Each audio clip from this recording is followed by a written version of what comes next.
Sometimes, all it takes is one neighbor to turn your peaceful life into a battle for your own sanity. Meet Griffin Miles, a man just looking for peace after a painful divorce. But when he moved into a quiet suburban neighborhood, he never expected his biggest challenge to come from next door. Carol Hensley, a self-proclaimed HOA historian, had plans of her own. What started as a simple dispute over a pool soon turned into a fight for freedom and justice.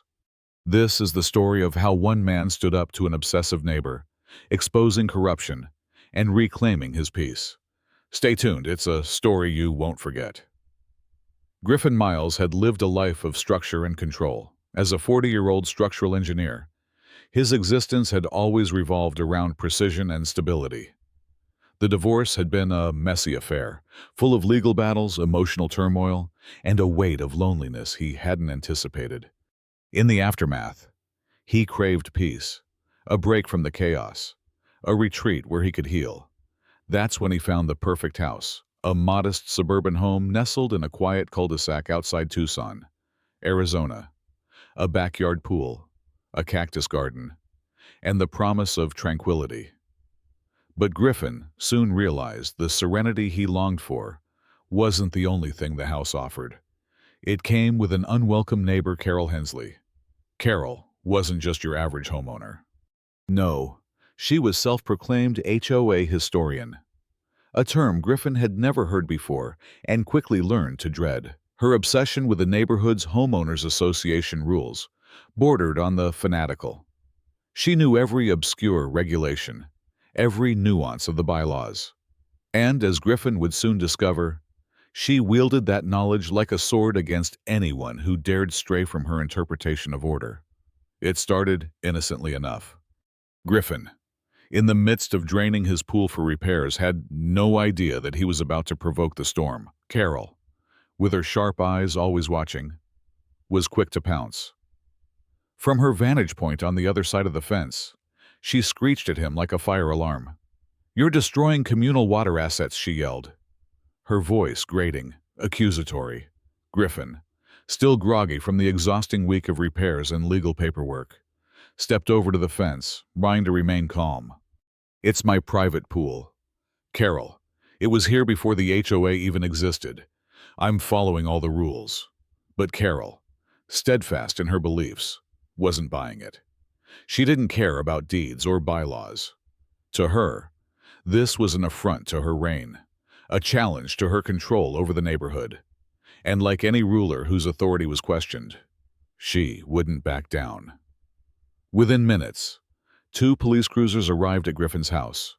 Carol had called 911, claiming he was sabotaging community property. The officers, while polite, were clearly confused. They read through the HOA bylaws Griffin had printed out for them, and one of them, glancing up, said, "Well, this seems clear." Carol, undeterred, stormed off in a huff, muttering something about visual rights violations. But this was just the beginning of her campaign against Griffin. The next day, Griffin awoke to find hand-drawn flyers plastered around the neighborhood. The title screamed, "Pool Vandal Destroys Neighborhood Oasis." Below, a blurry photo of Griffin holding a hose was edited with devil horns. The flyers were laughable, but they were also dangerous. They fed into Carol's narrative, painting Griffin as the villain of the neighborhood. Griffin tried to ignore it, but Carol's obsession grew. She held an emergency HOA meeting, but when no one showed up except her cousin Dennis, she declared his pool to be a visual landmark that violated HOA aesthetics.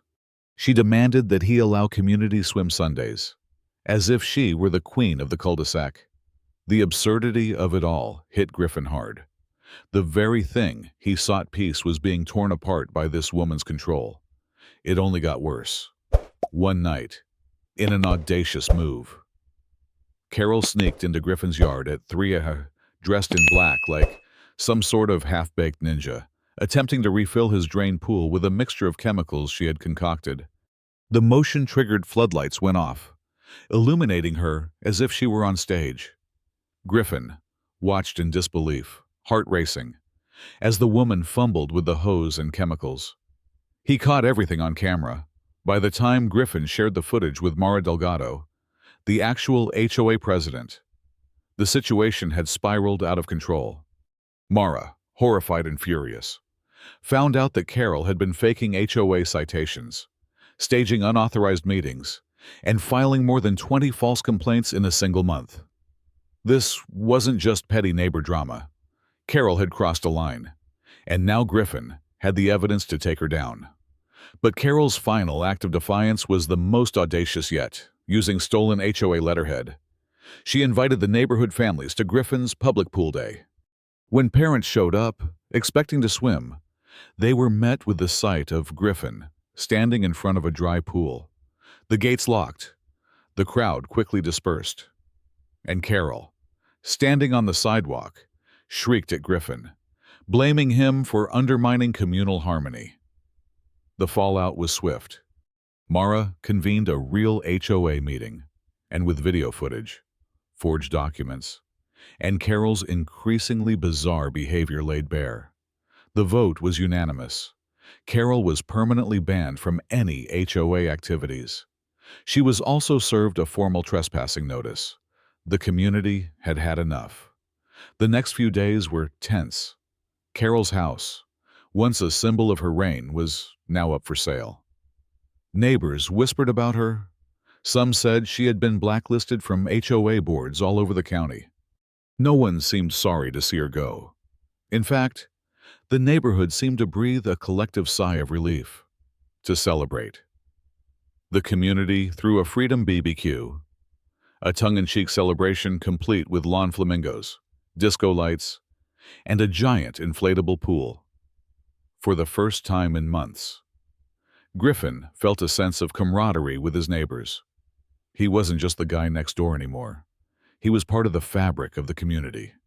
A month later, a young couple, the Wilsons, moved into Carol's house on their move-in day. They brought over cupcakes and asked if it was okay for their golden retriever to peek over the fence. Griffin nearly cried. His backyard was his again. Peaceful. Quiet. Free from the tyrannical grip of Carol. The pool was chlorinated. The cactus garden was thriving.